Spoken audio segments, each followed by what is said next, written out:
जी मैंने उसको लिखे अशोक हमारे को जब कॉलेज में परमिशन नहीं दी राजस्थान सरकार के नकली गृह राज्य मंत्री राजेंद्र यादव ने, तो हमारे साथियों ने जो सड़क पर संघर्ष किया, कोर्ट के बाहर संघर्ष किया, अगर हमारी ताकत नहीं होती, कार्यकर्ताओं की ताकत नहीं होती तो हमको कोई परमिशन नहीं मिलेगी। आपकी ताकत को सलाम करता हूं, प्रणाम करता हूं कि आपने प्रशासन ने घुसने पीट दिए और मंत्री की बदनामी होने लगी, मंत्री की बदनामी होने लगी तो उसने नीचे गिरकर हाथ जोड़कर परमिशन देने का काम किया।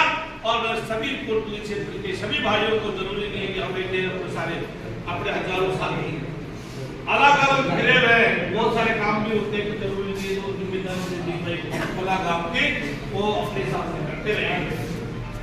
6 घंटे दुष्यंत चौटाला के लिए जाने के बाद जो ऐतिहासिक सभा रही राजस्थान में चर्चित सभा थी, वो कोई मामूली सभा नहीं थी, मामूली सभा नहीं थी। अगर कार्यकर्ता मेरों के जनता का मन नहीं होता तो मैं चुनौती देता हूँ, मेरे भाई अंशराज जी आज भारतीय जनता पार्टी का टिकट ले आए, ऑफिस के बाद केवल खतरा और रिश्तेदार रहते, एक भी आदमी भारतीय जनता पार्टी समर्थक या दूसरा आदमी नहीं मिलता है। हेलो, और मैं आपको विश्वास दिलाता हूँ, प्रतिदिन मेरे पास 400 से 500 फॉर्म आते हैं और मैं भी फॉर्म करने का काम करता हूँ। इसलिए किसी को किसी तरह से कोई घबराने की जरूरत नहीं है।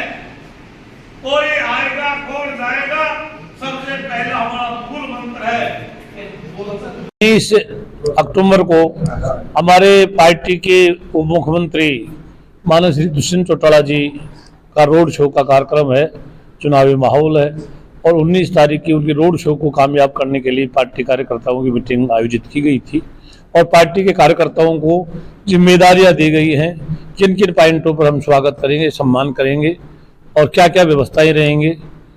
इस संबंध में हमने आज मीटिंग करके सब पार्टी के कार्यकर्ताओं को जिम्मेवारी दी है। तो अभी चुनाव आचार संहिता लगी हुई है और आप कार्यक्रम करने जा रहे हैं, तो क्या कोई परमिशन वगैरह प्रशासन? हमने परमिशन बाकायदा हमारे माननीय उप मुख्यमंत्री कार्यालय से भी परमिशन हो गई और हमने भी अप्लाई कर दी है। क्या आप चुनाव लड़ रहे हैं? हाँ, मुझे मेरी पार्टी ने 2 जुलाई को अधिकृत रूप से घोषित कर दिया था कि रामनिवास यादव या भाजपा और जनता दल यू के इसका जननायक जनता पार्टी के कंबाइंड उम्मीदवार होंगे, लेकिन किन्हीं कारणों से पैसे का बोलबाला की वजह से कुछ लोगों ने टिकट को हाईजैक कर लिया। भारतीय जनता पार्टी के साथियों के साथ भी नाइंसाफी हुई है और हमारे दल के साथ भी। हम एनडीए की पार्टी हैं और मजबूती के साथ चुनाव लड़ेंगे। भारतीय जनता पार्टी के गठबंधन में हमारी सरकार है।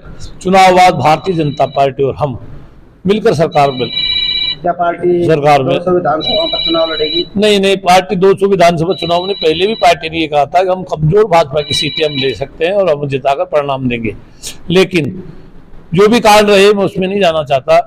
पार्टी 200 सीटों पर नहीं लड़ रही है।